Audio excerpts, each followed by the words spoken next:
Hello student, welcome to my class Divya's ক্লাসরুমে তোমাদের অনেক অনেক স্বাগত জানাই। তো আজ আবার নিয়ে চলে এসেছি তৃতীয় পার্বিক মূল্যায়নপত্র 2025-এর ষষ্ঠ শ্রেণীর পরিবেশ বিজ্ঞান বিষয় নিয়ে। তো চলো দেখে নেওয়া যাক কী কী প্রশ্ন আছে।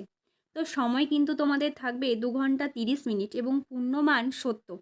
তো দেখে নাও কী কী প্রশ্ন আছে। তো একের দাগে বলেছে সঠিক উত্তর নির্বাচন করে পূর্ণ বাক্যে লেখো। প্রতি প্রশ্নের মান কিন্তু থাকবে 1 করে। তো দেখো প্রথম প্রশ্ন কি আছে, প্রদত্ত কোনটি সরল যন্ত্র? তো এখানে উত্তর হবে অপশন বি, ব্লেড।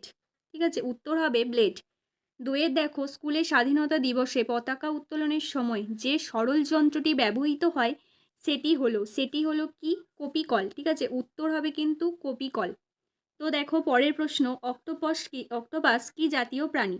তো অক্টোপাস হলো মোলাস্কা। ঠিক আছে, মোলাস্কা জাতীয় প্রাণী। তো এরপর দেখো চারের প্রশ্ন। তো চারের প্রশ্নে কি বলা হয়েছে, কলা গাছ একটি একবীজপত্রী, দ্বিবীজপত্রী, ব্যক্তজীবী নাকি গুপ্তজীবী? তো এর উত্তর কিন্তু হবে একবীজপত্রী। ঠিক আছে, এর উত্তর কিন্তু হবে একবীজপত্রী। তো দেখো পরের প্রশ্ন, রানী মৌমাছির কাজ কি? তো রানী মৌমাছির কাজ হলো কি ডিম পাড়া। এরপর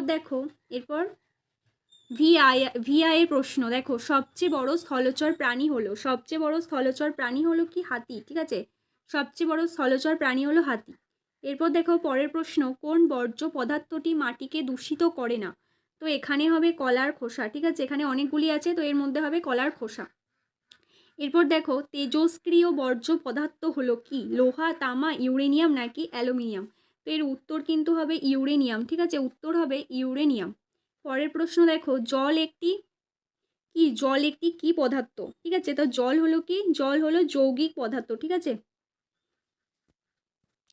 পরের প্রশ্নে কি বলেছে, সাধারণ তাপমাত্রায় উবে যায় কি? এর উত্তর কিন্তু হবে ন্যাপথলিন। ঠিক আছে, পরের প্রশ্ন দেখো, যে যন্ত্রটি বেশি সূক্ষ্মভাবে সময় মাপতে পারে তা হলো কি? তা হলো ডিজিটাল ঘড়ি। ঠিক আছে, ডিজিটাল ঘড়ি।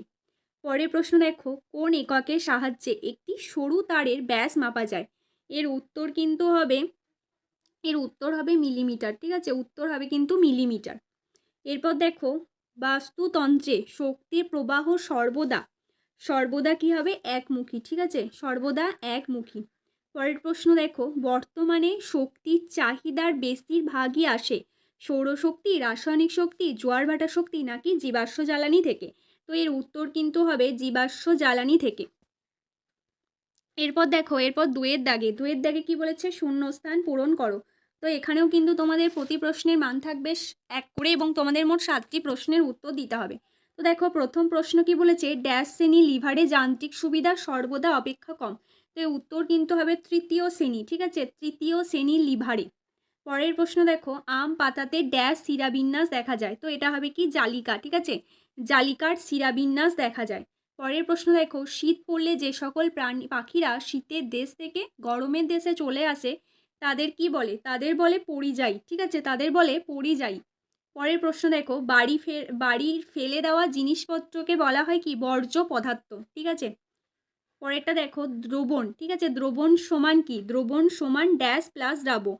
তো এখানে কিন্তু হবে দ্রাবক। ঠিক আছে, উত্তর হবে দ্রাবক। পরের প্রশ্ন দেখো, ঘর্ষণ চলমান বস্তুর গতিকে কি করে? সর্বদা কমিয়ে দেয়। তো এরপর দেখো তিনের দাগের প্রশ্ন। তো তিনের দাগে কি বলেছে, যে ঠিক বা ভুল নির্বাচন করো। ঠিক আছে, এখানেও কিন্তু মোট 7টা প্রশ্নের উত্তর দিতে হবে এবং প্রতি প্রশ্নের মান কিন্তু থাকবে 1 করে। তো দেখো প্রথমে কি আছে, পেরেক অপেক্ষা। ঠিক আছে, পেরেক অপেক্ষা, এখানে হতো স্ক্রু। ঠিক আছে, এখানে হতো স্ক্রু, এখানে একটু ভুল আছে, এখানে হবে স্ক্রু। পেরেক অপেক্ষা স্ক্রুর সুবিধা অনেক বেশি। তো এটা সত্য, এটা ঠিক না ভুল? তো এটা কিন্তু হবে ঠিক। ঠিক আছে, এটা কিন্তু হবে ঠিক। পরের প্রশ্ন, চিংড়ি এক প্রকার মাছ? চিংড়ি কিন্তু কোনো মাছ নয়। ঠিক আছে, তো এটা কিন্তু হবে ভুল। পরের প্রশ্ন দেখো, পুরুষ মশা রক্ত খায়? ঠিক আছে, পুরুষ মশা রক্ত খায়।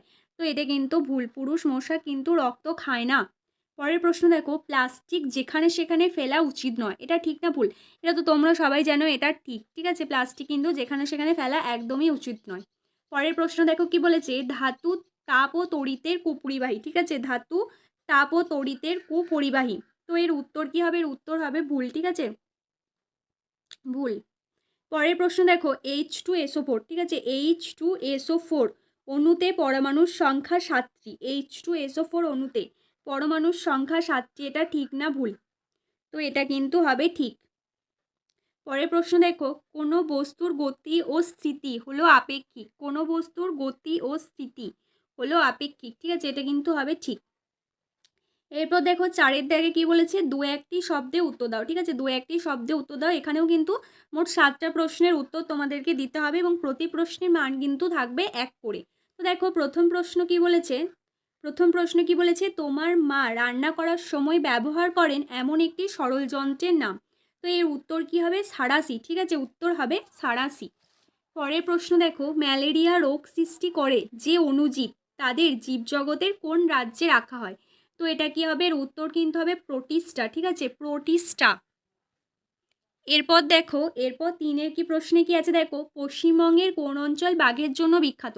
তো এটা আমরা তো সবাই জানি, অনেক ছোট থেকেই শুনে আসছি যে পশ্চিমবঙ্গের সুন্দরবন বাঘের জন্য কিন্তু বিখ্যাত। পরের প্রশ্ন কি আছে দেখো, বিদ্যালয় থেকে পাওয়া যায় এমন দুটি বর্জ্য পদার্থের নাম। তো এই প্রশ্নের উত্তরটা কিন্তু তোমরা আমাকে কমেন্টের মাধ্যমে জানিও। দেখো আমি পরের প্রশ্নটা বলছি, খাদ্য লবণের সংকেত কি। তো খাদ্য লবণের সংকেত হলো NaCl, ঠিক আছে, NaCl, হ্যাঁ, NaCl। এরপর দেখো, সময়ের SI একক কি। তো সময়ের SI একক হলো কি সেকেন্ড, সময়ের SI একক হলো কি সেকেন্ড, ঠিক আছে। পরের প্রশ্ন দেখো, কোন শক্তিকে কাজে লাগিয়ে পালতোলা নৌকো তৈরি করা হয়। তো এটা কিন্তু হবে বায়ুর গতিশক্তিকে কাজে লাগিয়ে পালতোলা নৌকো কিন্তু তৈরি করা হয়। এরপর দেখো 5-এর প্রশ্ন, ঠিক আছে, তো 5-এর কি বলেছে নিচের প্রশ্নগুলি সংক্ষেপে উত্তর দাও, ঠিক আছে। তো এখানে দেখো প্রতি প্রশ্নের মান কিন্তু থাকছে 2 করে, তোমাদেরকে মোট 7টি প্রশ্ন এখানে করতে হবে, ঠিক আছে। তো এই যেহেতু 2 নম্বরের প্রশ্ন, মান 2 নাম্বার করে থাকছে, তো তোমাদেরকে মোটামুটি 3 থেকে 4 লাইনের মধ্যে উত্তরগুলো লিখলেই কিন্তু হবে, 3 লাইন মতো লিখলেই কিন্তু হবে, ঠিক আছে। তো দেখো কী কী প্রশ্ন আছে। প্রথম প্রশ্ন হচ্ছে, সাধারণ সিঁড়ির চেয়ে খাড়াই সিঁড়ি দিয়ে ওপরে উঠতে কষ্ট বেশি হয়, ঠিক আছে। তারপর দেখো বলেছে, মোষকে উদ্ভিদ জগতের উভচর বলা হয় কেন। তো এর উত্তরটা কি হবে বলো তো, মোষ কিন্তু শুষ্ক জায়গায় জন্মায়, ঠিক আছে, শুষ্ক জায়গায় জন্মিয়েও কিন্তু তার বৃদ্ধি বিকাশ বা প্রজননের জন্য কিন্তু তার জলের প্রয়োজন হয়। সেই কারণে কিন্তু যেহেতু জল এবং শুষ্ক দুটোরই প্রয়োজন পড়ে, সেই জন্য একে কিন্তু উভচর উদ্ভিদ বলা হয়। পরেরটা দেখো, মৌমাছির বাসাকে কি বলে, ঠিক আছে, মৌমাছির একটি বাসায় কয়টি রানী মৌমাছি থাকে। পরের প্রশ্ন দেখো কি বলেছে যে নালা নর্দমা পরিষ্কার রাখা উচিত কেন। তো আমরা তো সবাই জানি কেন উচিত, ঠিক আছে, তো যাতে আমাদের দুর্গন্ধ না ছড়ায়, পরিবেশ দূষণ না হয়, সেই কারণেই কিন্তু পরিষ্কার রাখা উচিত। তো দেখো পরের প্রশ্ন কি বলেছে, চৌম্বক পদার্থ কাকে বলে, একটি উদাহরণ দাও। তারপর দেখো ভৌত রাশি কয় প্রকার ও কি কি, ঠিক আছে। তার পরের প্রশ্ন, খাদ্য পিরামিড বলতে কি বোঝায়, ঠিক আছে। তো এই ছিল 5-এর প্রশ্ন। এরপর দেখো 6-এর দাগে প্রশ্ন কি বলেছে, নিচের প্রশ্নগুলির উত্তর দাও, ঠিক আছে। এখানে মোট তোমাদেরকে 7টা প্রশ্নের উত্তর দিতে হবে এবং প্রতি প্রশ্নের মান কিন্তু থাকবে 3 করে। তো তোমাদের প্রথমেই একটা কথা বলি, যে যদি আমার ক্লাসটি ভালো লেগে থাকে অবশ্যই একটা লাইক, শেয়ার, কমেন্ট এবং চ্যানেলটিকে কিন্তু অবশ্যই সাবস্ক্রাইব করে দিও, যাতে তোমরা এই ধরনের ভিডিওগুলি সবার আগে পেতে পারো, ঠিক আছে। তো এরপর দেখো কি প্রশ্ন আছে, যে লিভার কাকে বলে, ঠিক আছে, লিভার কাকে বলে, লিভারের গঠন লেখো। তারপর দেখো মেরুদণ্ডী প্রাণী কাকে বলে, উদাহরণ সহ লেখো। তো আমরাই কিন্তু একটা মেরুদণ্ডী প্রাণী, ঠিক আছে, তো উদাহরণ হিসেবে কিন্তু আমরা মানুষ লিখতেই পারি। এরপর দেখো মেরুদণ্ডী প্রাণীর 4টি মুখ্য বৈশিষ্ট্য লেখো। পরের প্রশ্ন দেখো, ডিম ফুটে বেরোনো শিশু সিহর্সকে বাবা ও মা সিহর্স কীভাবে রক্ষা করে, ঠিক আছে। তারপর দেখো, তোমার বাড়িতে তৈরি হওয়া বর্জ্য পদার্থগুলিকে তুমি কিভাবে কাজে লাগাতে পারো, তার 3টি উপায়। তো আমাদের বাড়িতে তো অনেকই বর্জ্য পদার্থ তৈরি হয়, যেমন ধরো কিছু কাঁচের বোতল, ঠিক আছে, প্লাস্টিক, তো এগুলো কী এগুলোকে আমরা ফুলদানি হিসেবে কিন্তু ব্যবহার করতে পারি, ঠিক আছে। তো এরকমভাবে তোমাদেরকে লিখতে হবে। পরের প্রশ্ন দেখো, ধাতু ও অধাতুর মধ্যে 3টি পার্থক্য লেখো, ঠিক আছে। এর পরের প্রশ্ন দেখো, এর পরে কি বলেছে, এর পরের প্রশ্নে বলা হয়েছে যে একটি আয়তকার ক্ষেত্রে দৈর্ঘ্য 12 সেমি ও প্রস্থ 5 সেমি, তো এর ক্ষেত্রফল নির্ণয় করতে বলা হয়েছে, ঠিক আছে। এর পরের প্রশ্ন দেখো, সৌরশক্তি কি, এই দুটি ব্যবহার লেখো, ঠিক আছে। তো এই ছিল আজকের প্রশ্নপত্রের মডেল। তো তোমাদের যদি ক্লাসটি ভালো লেগে থাকে অবশ্যই আমার চ্যানেলটিকে সাবস্ক্রাইব করে দিও, আর আমাকে কমেন্টের মাধ্যমে জানিও পরবর্তী ক্লাসে কোন বিষয়ের ওপর প্রশ্নপত্র দিলে তোমাদের সুবিধা হবে। তো আজকের ক্লাসটা এখানেই শেষ করছি, দেখা হবে অন্য কোনো একটি ক্লাসে।